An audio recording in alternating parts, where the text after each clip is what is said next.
वो किसी को लगी तो नहीं है? Hello ladies and gentleman, boys and girl, welcome to my channel. This is your Sham rice. आज का व्लॉग स्टार्ट करते हैं।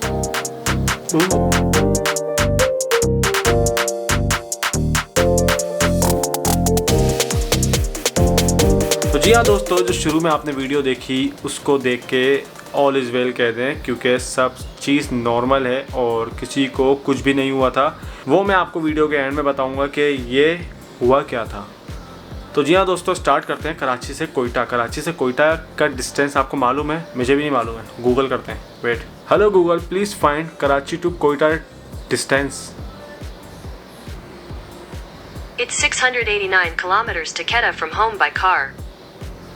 689 किलोमीटर, 9 हॉर्स 21 मिनट, तकरीबन 9.5 घंटे में बता रहा है कि आप कराची से कोयटा पहुंच जाओगे। बट हम लोग जब कोयटा गए थे ना यार, तो हम लोग बाय रोड नहीं गए, हम बाय ट्रेन गए थे। रीज़न ये था कि हमें एडवेंचर देखना था, हमें सुरंग देखनी थी, हमें 2 इंजन जो लगते हैं और फिर ऊपर जो पहाड़ों में चढ़ती है ट्रेन, हमें वो देखना था।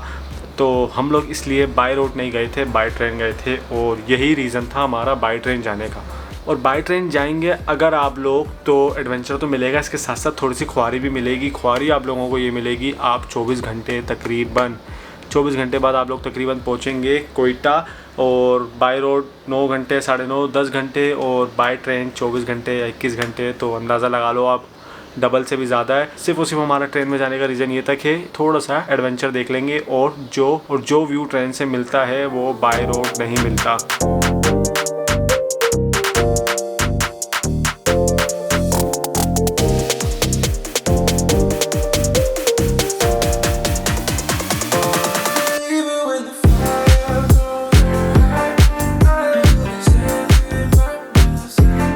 तो आगे बढ़ते हैं। कोयटा जब पहुँचे तो मेरा एक दोस्त था, मिरवाइज़ खान अशरकज़ई, उससे मैंने कांटेक्ट करा हुआ था। उसने वहाँ पर होटल बुक करवाया हुआ था, हमें ट्रैवलिंग करवाने वाली गाड़ी बुक कराई हुई थी। तो कोयटा के स्टेशन के बाद हम लोग डायरेक्ट गए अपना होटल में। जाने के बाद हम फ्रेश हुए और उस टाइम बज चुके थे तकरीबन 8 या 9। तो हम लोग डिनर करने चले गए कोयटा में। काबली पुलाव खानी है, दिखाते हैं आपको काबली पुलाव। 2 काबली पुलाव, देखो 2 काबली पुलाव डबल में, 1 बिरयानी चिकन सिंगल में, और सीख बोटी ली है। नमकीन बोटी दुम्बे की ओरिजिनल है। दुम्बे की ओरिजिनल बोटी ऑर्डर कर दिया हमने। बस ओके, डन है। और 2 रायते 2 सलाद। 2 रायते 2 सलाद, ये बताना लाजमी था। डिनर करने के बाद हमने पी वहाँ की चाय। देखो, हम रहते हैं कराची में, तो यहाँ पर जितने होटल हैं वो सारे, कोई कोयटा, कोई पेशावर, इस तरह के चाय के होटल मिलते हैं। बट हम जब कोयटा गए तो कोयटा का ओरिजिनल चाय का होटल, वहाँ की चाय सीरियसली बिल्कुल ही आउटस्टैंडिंग थी। हम लोग अपने होटल वापसी चले गए। बीच में हम लोगों को एक बहुत अच्छी शॉप मिली, वो थी पान की, और हमने पान खाया। कोयटा का पान एवरेज था, क्योंकि कराची के पान की बात अलग है। तो हम लोग रात को डिसाइड करके सोए थे कि सुबह जल्दी उठना है, और सुबह जल्दी सबसे पहले मैं उठ गया, क्योंकि मुझे अपना व्लॉग कंप्लीट करना था। मैंने फिर सबको उठाया और फिर तैयार हुए, और उसके बाद हमने सोचा कि थोड़ा सा अतंग डांस हो जाए, क्योंकि कोयटा आए और डांस नहीं करा। तो सुबह हम लोगों ने थोड़ा सा अतंग डांस करा।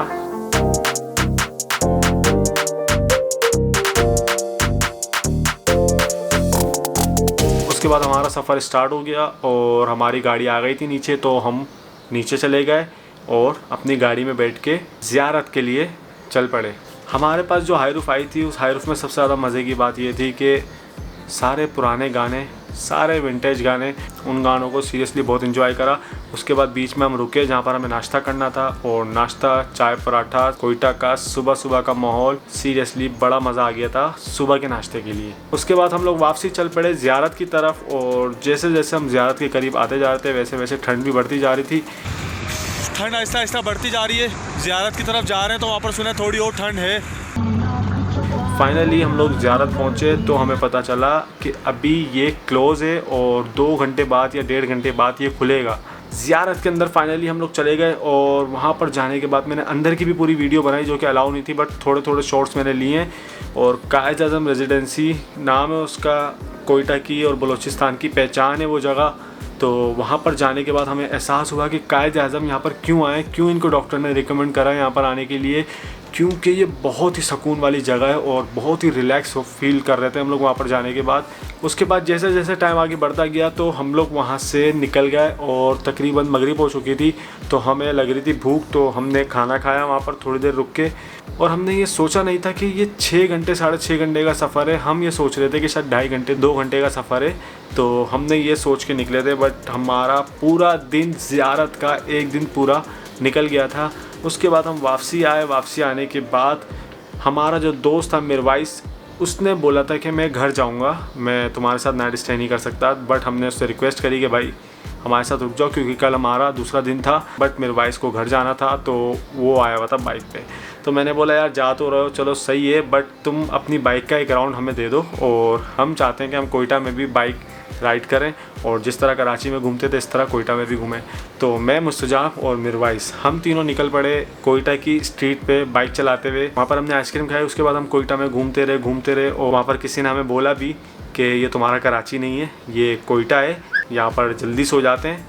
तो हमने सोचा कि चलो इनफ हो जाता है और मिरवाइस को बाइक दे देते हैं, हम भी होटल जाके सो जाते हैं और मिरवाइस को बोलते हैं तुम भी जाके सो जाओ। तो नेक्स्ट डे हम लोग सुबह उठे और हमने डिसाइड करा हम एक ही गाड़ी करवाएंगे, क्योंकि ये हमारा लास्ट डे था, सिर्फ 2 दिन का हमारा टूर था। हमने डिसाइड करा कि हम एक गाड़ी करवाते हैं और हमें जो छुआरे या फिर शॉल वगैरह जो लेनी है वो लेते हैं सुबह। सबसे पहले छुआरे लेंगे, उसके बाद हन्ना लेक जाएंगे और वापसी कराची के लिए निकल जाएंगे। बादाम खरीदा, इंजीर खरीदी, जो हमारे पास ये अखरोट जो है हम लोगों को 600 रुपये की अच्छी क्वालिटी के, 500 वाले भी थे, 400 वाले भी थे। हमारे एक बहुत अच्छे दोस्त ने ये ड्राइवर रिकमेंड करा कि आप इनसे गाड़ी करवा लो और ये कराची तक आपको खैर खैरियत से छोड़ देंगे। उन भाई ने हमें बहुत ही अच्छी जगह लेके गए, जहाँ पे हमने छुआरे लिए, खजूर लिए, बहुत सारी चीज़ें ली, अखरोट लिए, जो कि वहाँ कोयटा से लोग लेकर आते हैं। शॉल वगैरह भी हमने देखी, पर हमें समझ में नहीं आई।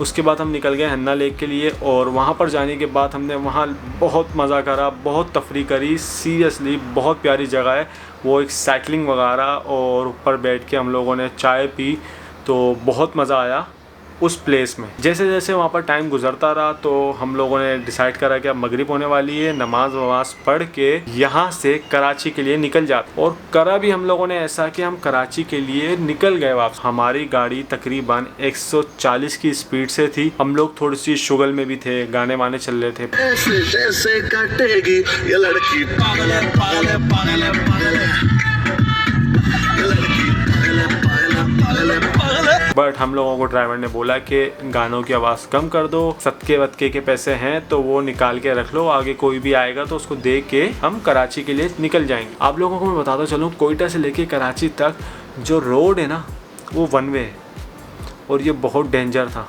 बहरहाल हमारा हो गया एक्सीडेंट। जब हमारी गाड़ी उस गाड़ी से लगी तो आगे एक मेहरान गाड़ी भी थी, उससे टच होके वो हमारी गाड़ी वहीं रुक गई, वरना हमारी गाड़ी रोड से साइड पे गिरने वाली थी। और किसी को लगी तो नहीं है?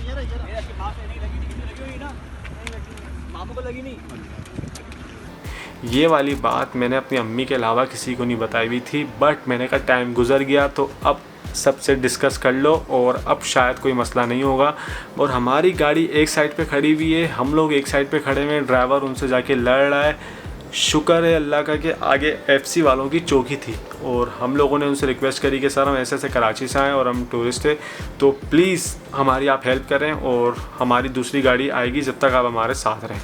तो उन्होंने बोला बेटा यहाँ के हालात थोड़े से गड़बड़ी रहते हैं, बट हम आपके साथ हैं, कोई मसले वाली बात नहीं है, आप बताओ आपकी गाड़ी कब तक आएगी। हमारी गाड़ी आई तकरीबन 1.5 घंटे बाद। तो 1.5 घंटे तक FC वाले और वहाँ के कुछ मकामी लोग थे जो कि अभी भी मेरे से कांटेक्ट में है वो, तो उन्होंने हमारी मदद करी, हमारे साथ खड़े रहे और उन्होंने बोला कि आपको डरने की बात नहीं है, हम आपके साथ हैं। उन्होंने ये तक बोला कि हमारी जमात खाना आ गया, चाहो तो नाइट स्टे वहाँ भी कर सकते हो, बट हमने बोला नहीं, हम लोग यहीं से कंटिन्यू करेंगे वापसी कराची के लिए, या फिर वापसी कोयटा जाएंगे होटल में। बट हमने डिसाइड करा कि वापसी कराची के लिए ही बेटर है। तो 1.5 घंटे बाद हमारी गाड़ी आई, हम लोग उसमें बैठे, और ऑनेस्टली बताऊं मैं आपको, वहाँ से कराची तक नींद किसी को नहीं आई। सबने बहुत कोशिश करी, बट सामने से कोई भी गाड़ी आ रही थी तो हमारी हवाइयाँ गुम हो रही थी। सच बता रहा हूँ, हर दोस्त का हाथ यूं कपकपा रहा था उस टाइम।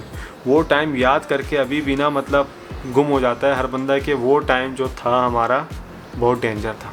बट अल्लाह का शुक्र है हम सेफ़ रहे और किसी को भी खरोच तक नहीं आई। आप लोगों को बताने का रीज़न सिर्फ़ और सिर्फ ये है कि आप लोग कभी भी जाओ तो प्लीज़ इन सब चीज़ों का ख्याल रखो। कभी भी आप बलूचिस्तान कोयटा जाओ, हो सकता है बहुत सारे लोगों का अच्छा एक्सपीरियंस हो, हमारा भी अल्हम्दुलिल्लाह बहुत अच्छा एक्सपीरियंस था, मतलब इससे अच्छा एक्सपीरियंस नहीं हो सकता। बट अनफॉर्चुनेटली ऐसा सीन हो गया था हमारे साथ, वो भी हमारी मिस्टेक या उसकी मिस्टेक। अदरवाइज़ मैं ये रिकमेंड करता हूँ अगर किसी को जाना है तो वन वे रोड है, वन वे रोड में बहुत डेंजर सीन होता है, तो प्लीज़ इस चीज़ को देखिएगा। हमारे साथ ये सीन हुआ था और आइंदा के बाद से अगर मैं कभी जाऊंगा बलूचिस्तान या कोयटा तो मैं बाय एयर या फिर बाय ट्रेन जाऊंगा, जो कि मुझे सही लगता है। वीडियो पसंद आई हो तो प्लीज़ लाइक कर दिएगा, शेयर कर दिएगा, कमेंट्स कर दिएगा। बाकी मैंने इनका व्लॉग कंप्लीट कर चुका हूँ, तकरीबन मेरी 4 से 5 वीडियो हैं, मैं सारे डिस्क्रिप्शन में दे दूँगा। अगर आप चाहते हो हमारा टूर देखना तो टूर भी देख सकते हो। बाकी अल्लाह हाफिज़, सब्सक्राइब कर दिएगा। Thank you so much.